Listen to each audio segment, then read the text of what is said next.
Plataforma de información musical y radio online. Rutas Alternas. Escucha.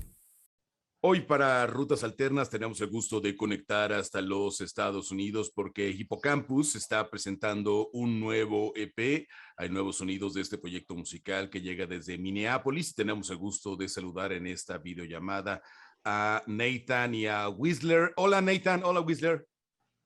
Hi. Hola, hello. How are you guys? Good. Doing good. How you feeling with the release of the EP? It's been a few singles before the release, amazing singles, and now you have an EP. How do you feel with that? Good. Yeah, it's fun. It's nice. It's been 3 years since we've released music, and it's nice to be back in the game. What happened with the band during these 3 years? I mean, besides of the pandemic, of course, what happened with you guys? Yeah. We since Bambi, we just finished up all that touring, which was about 18 months. And that led into 2020, which we had an off year. So we lucked out pretty good with, in terms of COVID. We had planned to have a year off, so it worked out for us. And we were just making music all last year, trying to figure out how to live a life not on the road, which we've never really experienced before. So yeah, I think it's just been a bunch of time for growth and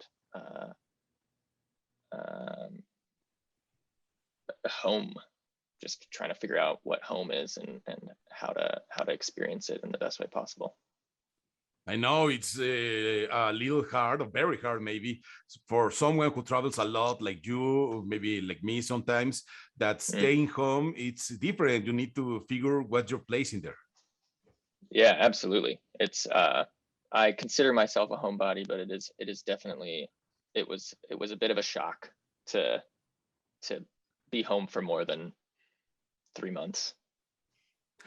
What can you tell us, guys, about the EP Good Dog, Bad Dream? Did you make this EP during the pandemic? You write the lyrics before, or how was the process of creating this EP? Yeah, so we had been working on an album through 2020, and we were like, this is good. This is good stuff. We don't know if this will be like the move, like first impressions coming back. Like, we didn't really want to wipe the slate clean with that music, and so we kept writing. And at the top of this year, we discovered this weird energy, this kind of like kind of high octane, dark humor based music, and this lane kind of opened up, and we were like, oh, this is interesting and fun. And we were making music for the first time without a producer involved. We were self-producing, and we were in our new studio space in Minneapolis. And it came together really quickly, like pretty much just a month. We had it recorded and being mixed. And yeah, it was just kind of like pedal to the metal out of the gate. And it was super, super fun and super quick. And we were kind of like, screw it, let's have this be the first thing that people hear from Hippo Campus in 3 years. Might as well. So well, I think you nailed it, guys, because the EP sounds amazing. And I want to talk about Sex Tape because it's a very different song of what you've been showing about your music. How do you decide to include this song in the EP? Well, yeah, so we moved into a new studio spot in Minneapolis at the top of this year, and I don't know, we were just like riffing on some stuff. We were trying to write, and it was kind of just like the inspiration behind the song just was kind of us joking around, which is honestly a common occurrence within this band. Basically, this band is a joke. And yeah, it just kind of worked out. It was like, oh, this is kind of a fun, hilarious vibe, and it was catchy, and it's raunchy, and it has nothing to do with an actual sex tape. Actually, it's completely farce and made up, um, and yeah, we're imposters. We're posers. So, guys, how important is for you to create an environment of dialogue in the studio? Because you're a five-piece band, and I figured that maybe sometimes it's a little hard to have a dialogue with each other when you are making music, when you're writing. How do you handle this process in the studio? And we actually just had a chat last night. So yeah,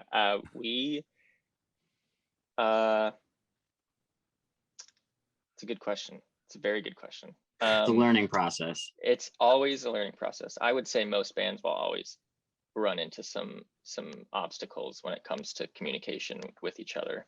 It's a very emotional and sensitive space. I mean, it's a creative space, which is always going to be emotional and sensitive in my experience. But honestly, this process for this EP was probably one of the smoothest experiences we've had, which was pretty awesome. I think nothing against past producers, but I think having that outside person makes it a little more difficult for everybody to feel heard, because then you have to filter through this one person and they have to deal with the 4 or 5 other minds and thoughts and ideas. So having to just deal with each other was kind of a breeze, because as much as we sometimes aren't really good at dealing with each other, those are the people we've dealt with the most, and we are totally able to like step aside and let everybody kind of be heard. So I don't know. I don't think we went into it with any sort of intentional process of like, let's communicate this way or that way. I think we just happened to be able to do the most organic thing possible, which was just to have it be us 4 in the room, and bring DeCarlo in when we were ready and when he was ready, which is how it all started with us anyway. It all started with just us in a room creating and producing songs before computer work and stuff, when we would just write as a band. So Yes.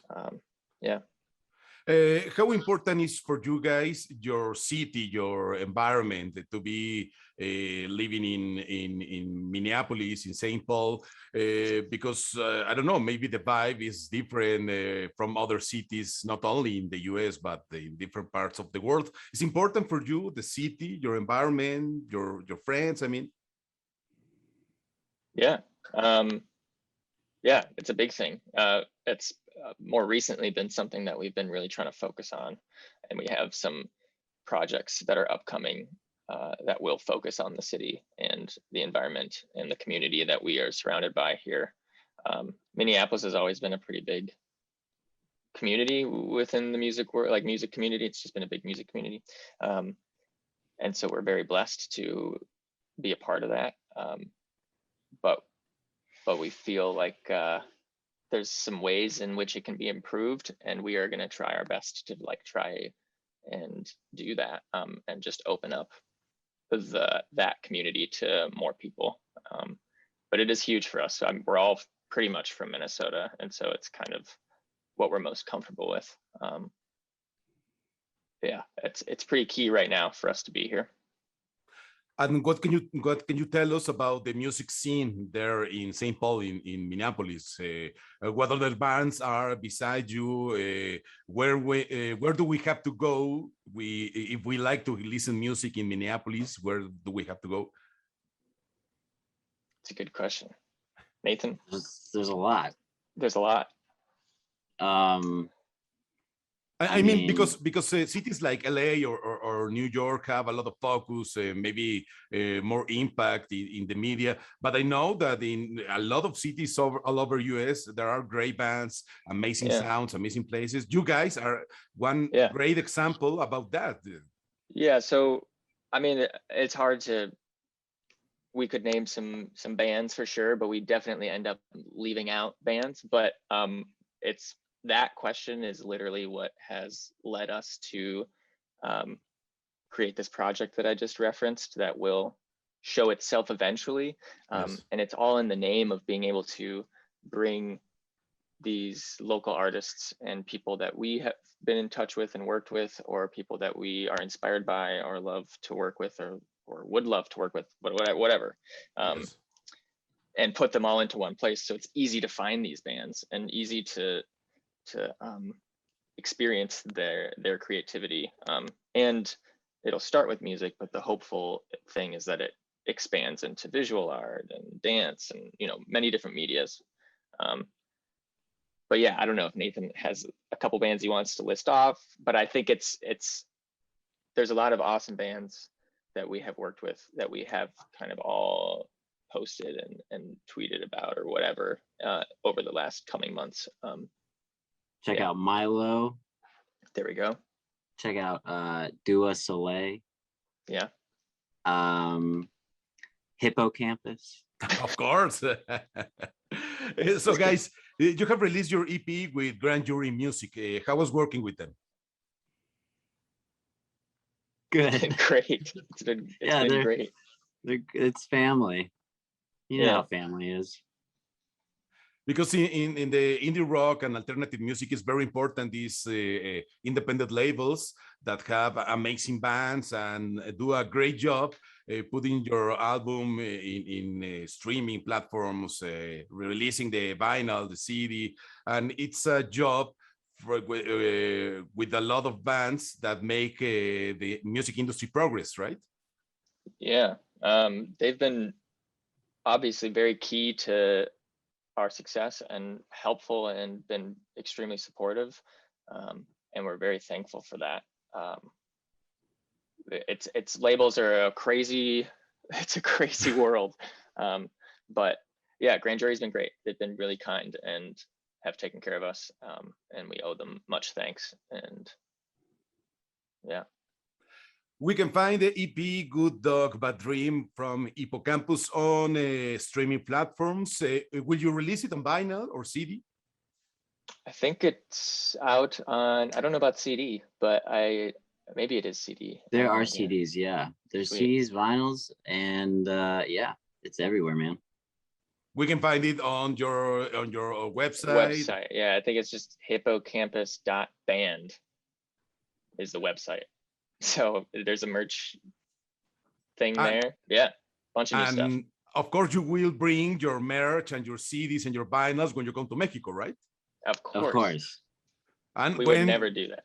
When will you come to Mexico? Oh, man. Hard to say. It's hard to say. I know. Hopefully soon. You have to come, you know. Oh, we will. We will not. As soon as we have that safe opportunity, we will, you know, with all the pandemic stuff, the US is struggling a bit right now with all of it. So it's tough to even know if we can play shows here safely. So, yes. But once it's available, you don't have to stop. Like, there's nothing you can do to stop us. We'll be there. Yeah. We love it. We love it in Mexico. And I hope you can make it not only to Mexico City, but here to Guadalajara and Monterrey, other cities here in Mexico, to have a better knowledge about what's happening here. Yeah, that'd be awesome. Sweet. That would be really awesome. Hell yeah. Really hope you can make it here to Guadalajara. I love your music, love your EP. I've been following you since your first singles, and you are an amazing band, and I'm really glad we can have this conversation. Muchas gracias. Thank you. Yeah, thank you so much. It was a great list of questions. Amazing. So, guys, looking forward to see you here in Mexico. Congratulations for the album, and thank you so much for this chat with Rutas Alternas. Plataforma de información musical y radio online. Rutas Alternas. Escucha.